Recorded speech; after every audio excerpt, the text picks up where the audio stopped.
Kinilig nga ang mga netizens sa latest video nila Kim Chiu at Paolo Avellino kung saan makikitang naglambingan sila behind the scenes ng kanilang shooting. Kita nga sa video na kumalat sa social media na malambing na ipinatong ni Kim ang kanyang kamay at braso sa hita ni Paolo Avellino. Masasabing komportable na nga talaga sila sa isa't isa at very close na. Sa paglipas ng mga araw, tila mas lalong dumarami ang mga tagahanga at netizens na tila hindi makapaniwala sa kilig na ipinapakita nina Kim Chiu at Paolo Avellino sa kanilang mga behind-the-scenes moments. Maging ang mga netizens na dati hindi gaanong interesado sa kanilang tambalan, ngayon ay napapansin na ang tila hindi mapantayang chemistry ng dalawa.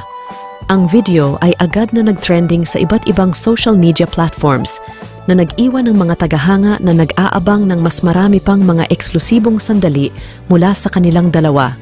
Sa pagiging bukas at natural ng dalawang co-star sa likod ng kamera, mas lumalim ang koneksyon na itinataguyod nila sa kanilang proyekto.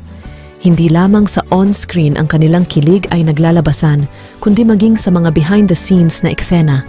Ang pagnanais ng mga manonood na masaksihan ang mas marami pang intimate na sandali ng dalawa ay nagiging mas matindi na nagtutulak sa kanilang on-screen tandem sa mas mataas na antas ng popularidad at pagtangkilik.